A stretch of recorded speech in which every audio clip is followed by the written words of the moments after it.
At my husband's funeral, my son Daniel stood at the podium with a trembling voice and thanked another woman. "She was the one who was truly family to us," he said. At that moment, all eyes in the room turned to the woman in the front row, the one in the fitted dress and perfect makeup, with delicate tears resting in her eyes. And me, the real wife, the mother. I sat off to the side, unnoticed, invisible. When the lawyer later informed me that my husband had left everything to her, not a single dime for me, Linda McAllister embraced my son and smiled a triumphant smile, as if she had already won. But then I pulled out the second will, and just like that, there was no one in the room smiling anymore. I never imagined my life would begin anew at a funeral. Robert died in a sudden car accident. He was driving downtown that morning in a heavy rain. They said the brakes failed on a curve and the car crashed into a supermarket. He was gone quick. The doctor said he didn't suffer, but I wasn't sure he deserved such a clean departure. We had been married for 40 years. I used to think our marriage, while not romantic, was at least solid. Like one of those old houses weathered by storms, worn on the outside, but still standing. I gave up my career to tend to every corner of our home. He always said, "I can take care of you. You don't need to work." And I believed him. I naively thought it was some kind of love. At the memorial, I wore his favorite charcoal gray wool coat and stood by the chapel entrance greeting guests. The wind whipped, my fingers were numb. Still, I smiled, doing my best to make sure his farewell was dignified and orderly. Robert cared so much about appearances, about what other people thought of him. Even in his death, I found myself maintaining that neat facade for him. Daniel was at the podium. He's our only child. He turns 33 this year and is a back-end engineer for a tech company. He wore a sharp, dark suit. His face was solemn, and his voice was as steady as always. After reading a tribute to his father, he paused, and his eyes reddened. "There's someone I want to give a special thank you to," Daniel said, his voice a little shaky. The room fell silent. I clutched my handbag in my lap, my knuckles turning white. I thought he was about to say, "My mother." In that moment, I could almost hear it forming in his throat, that long-awaited acknowledgement. 40 years of companionship, dedication to the home, nights spent at the hospital, all the quiet sacrifices. I truly believed he had finally seen me. But what came next sliced through me like a dull blade, stripping that hope away inch by inch. Someone who supported my father through the toughest time of his life, Ms. Linda McAllister. A soft murmur went down the aisle. From the front row, a woman stood up and dabbed her eyes, nodding politely. She wore a deep emerald green wool coat, black heels, flawless makeup, and perfectly coiffed hair. As she sat down, those around her turned to look, curious and surprised. I felt sound explode in my ears like a detonated silence. Linda McAllister. I knew the name. She was Robert's administrative assistant at the firm. He later promoted her to a consulting partner, even briefly including her on the board. When I'd ask about her, he'd always downplay it. "She's competent. Don't be paranoid." I remembered that year's company party. She brought me wine, smiling sweetly, moving with the ease of a woman who fit in. I'd dismissed her at the time as just another sycophantic employee. Looking back now, how ironic. From across the room, someone whispered, "She's sitting so close, like she's family." And my son had just thanked that woman at his father's funeral. I felt like the chair had dropped from under me. My ears were ringing, and the world vibrated faintly. People came up to shake my hand, murmuring the usual. "He was a good man. We'll miss him." I nodded automatically, like a machine repeating pre-programmed responses. I had planned to hold on until the end, to maintain appearances. But then I heard Daniel whisper to Linda, "You're the one who's truly family." I nearly dropped the teacup in my hand. In that moment, I realized this funeral wasn't for Robert. It was for a hidden world I didn't know existed. And I was just a stranger, a discarded observer. That night, back home, I sat in the empty living room. As I took off the coat, I saw that the satin ribbon was wrinkled, as if the last vestige of my marriage's dignity had been accidentally snapped. I sat at the dining room table and stared at the row of empty chairs. Robert's seat was still in its place. I hadn't moved it. For decades, he'd always sat there, hand on the armrest, waiting for me to bring him his soup. Now it was just alone, and the armrest had gone cold. There were still bottles of his favorite beer in the fridge. I never liked the brand, it was too bitter, but he'd buy a six-pack every week, just for him. Turns out, habit is the cruelest prison. I didn't sleep that night. I pulled out some old photo albums. In the photos, we were still young. There was light in his eyes. I smiled easily back then.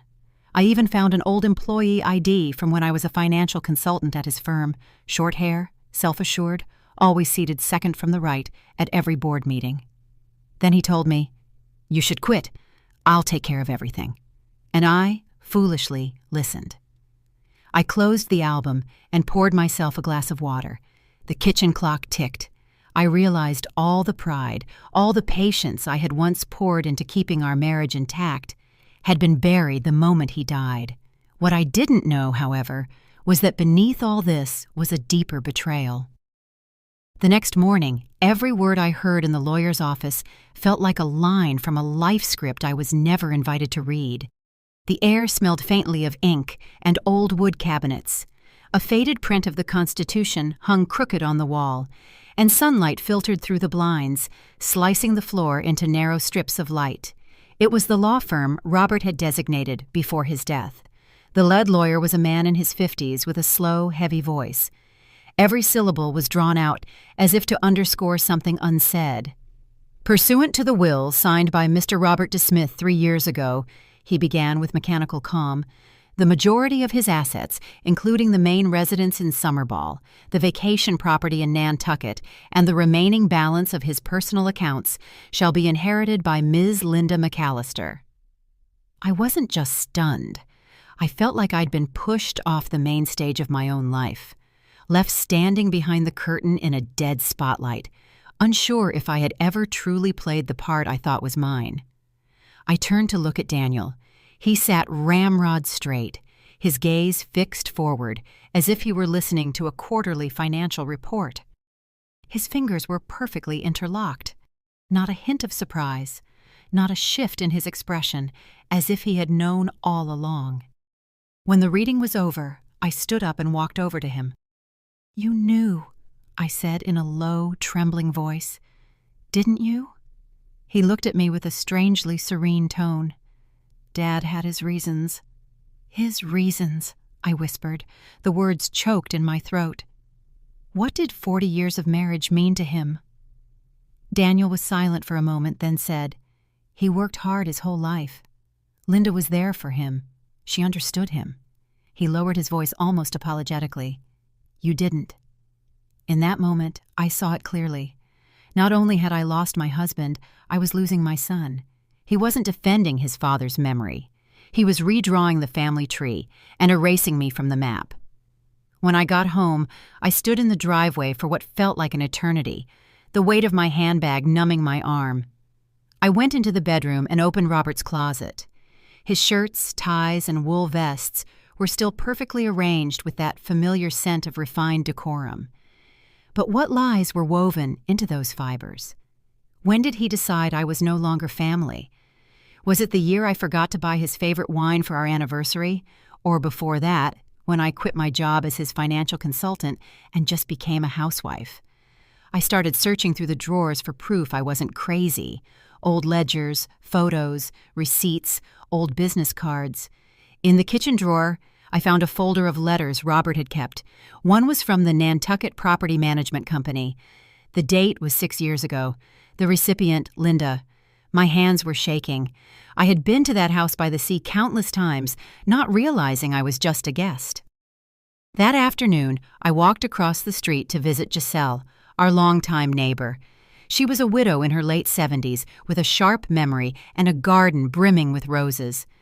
When I mentioned Linda's name, her face stiffened. "Linda, wasn't she the one Robert would take to those symphonies?" she asked, raising an eyebrow. "You didn't go with them?" I forced a smile. My mouth was dry. I never really liked social events much. Giselle shifted in her seat. "Oh, I always thought they were an item.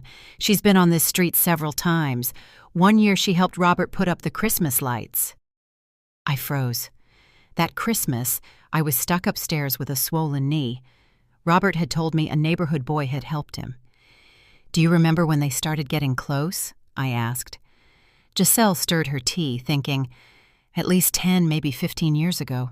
I remember seeing her around here when you were away taking care of your sister. I thought she was some cousin or something." 15 years. I sat in Giselle's sunroom feeling like a stranger who had walked into the wrong house. All these years, I had managed our retirement budget down to the last penny. I had chosen his bathrobes, scheduled his physicals, and even dipped into my parents' last savings to rescue his company during a cash crisis. And he had been building golden bricks for another woman's future out of my sight, out of my reach.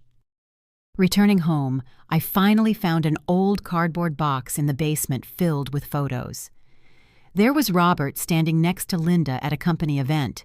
His hand rested gently on her arm, smiling a radiant smile like never before. He looked relaxed, younger, happier than he ever looked beside me. And in one photo, there was Daniel, barely 18 or 19, standing with them. His smile was nervous but not reluctant. One corner of the photo was marked out. I rubbed it gently with an eraser and uncovered a line written in pen. "Our little family will be official one day." I could almost hear something break in my chest. It wasn't a heart, it wasn't glass, it was something deeper, something called trust, and it would never be whole again. That night, I lit a single candle in the kitchen, and, for the first time in this house without Robert, I put on music, a slow, soft, unhurried jazz record. I started to wonder. Maybe I'd lived my whole life to his rhythm and never danced to my own. But not anymore. From now on, the music, the beat, the dance steps, it's all mine to choose. I thought the worst was over. The will, the truth about the properties. Linda, taking her place at the center of it all, brazenly labeled as family. That was enough humiliation for a lifetime. But I hadn't realized that what would truly break my heart was Daniel. He is my only child. I had believed that however unrecognizable the rest of the world became, he would still be mine. We agreed to meet at the town cafe, the one where he used to get caramel dessert as a little boy. He showed up in a trench coat, his demeanor stiff and formal, as if he were preparing for an interview, not to meet his mother. Before I could sit down, he placed his phone face down on the table. He always did that, a subtle signal that any buzz could be a reason to abandon the conversation. "Why did you send Linda a legal notice?" he asked bluntly. I took a deep breath and looked him in the eyes.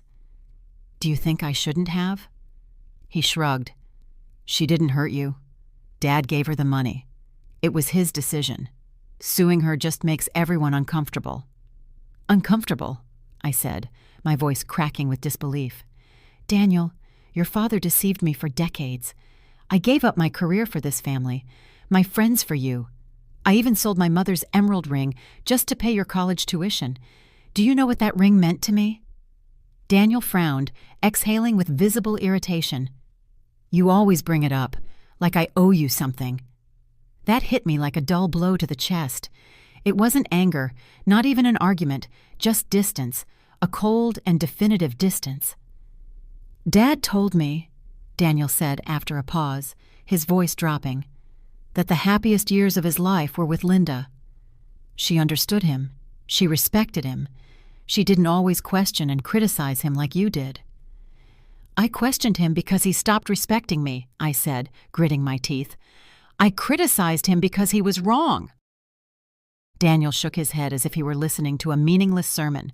"You're too traditional, Mom. You've always believed that making sacrifices is a virtue, but Dad didn't need that kind of love."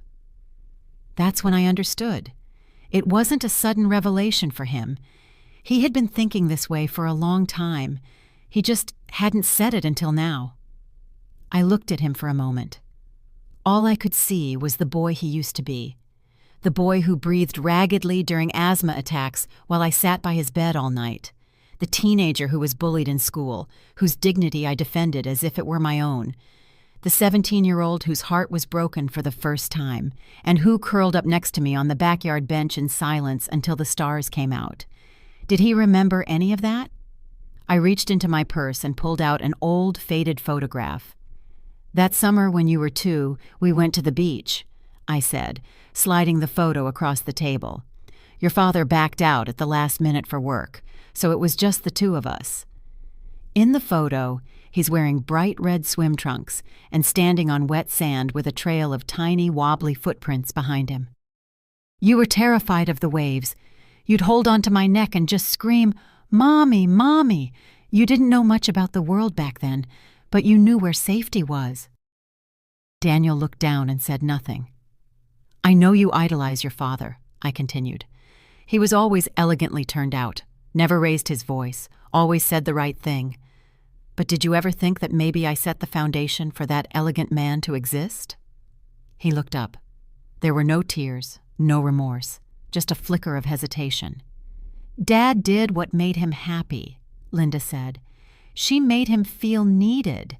You were just too strong." Too strong. That was what I was. I thought about those nights spent balancing overdue accounts, the afternoons I cooked with a fever, the years I held back tears at Robert's cold silences and kept smiling anyway. That's what he meant by too strong. I put the photo back in my wallet and stood up. My voice sounded calm, but it had a deep firmness. "You're right.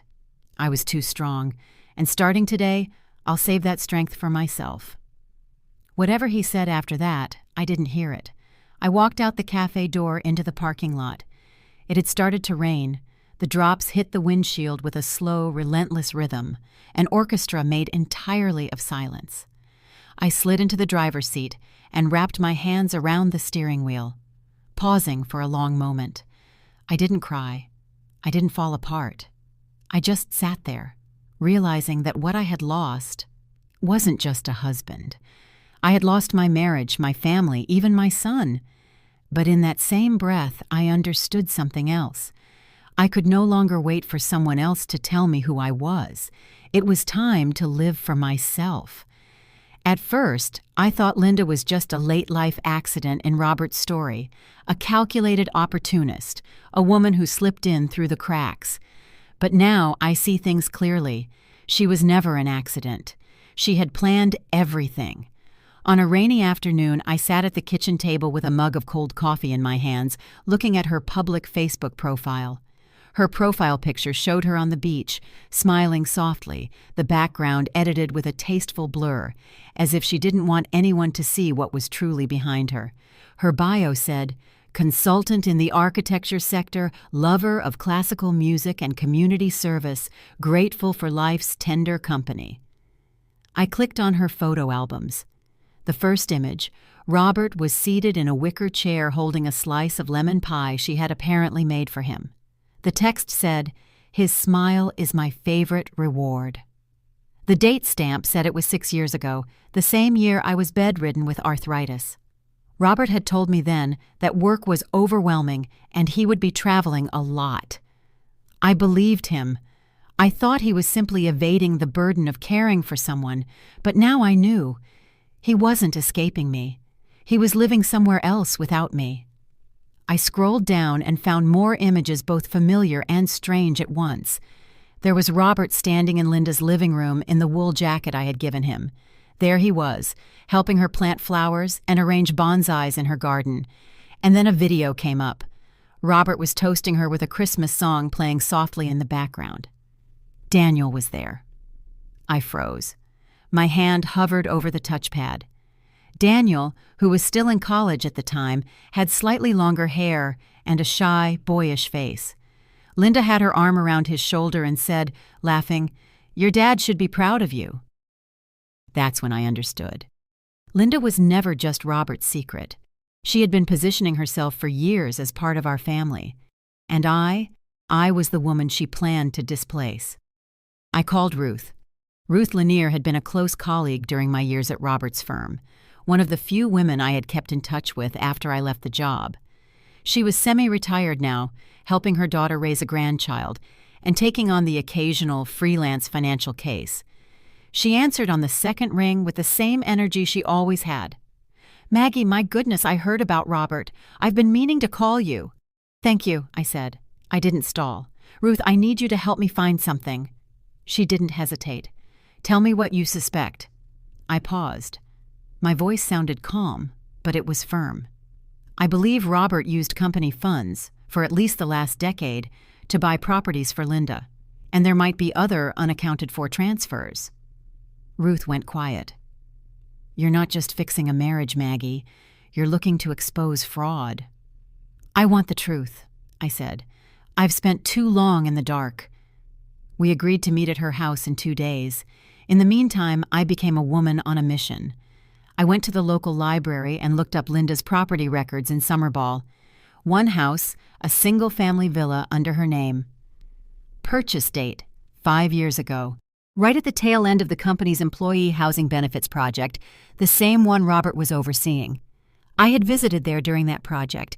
I remember joking at the time, "On the next trip you take me too." He dodged the suggestion.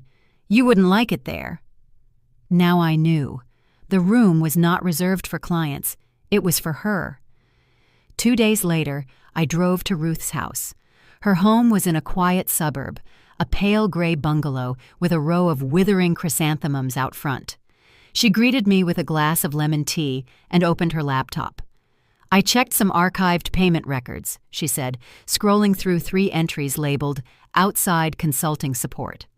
"But the beneficiary company is a shell. No physical office is listed." She zoomed in on one line. $50,000 paid the same month you were home recovering from surgery. My stomach twisted. Ruth looked at me with concern from behind her glasses. "Are you sure you want to go through with this? Most people would just prefer to let it go." I didn't answer. I just saved a screenshot of the file to my flash drive. On the drive home, I went slow. The sun hit the windshield hard, and the air smelled of early autumn. The radio played an old 60s ballad.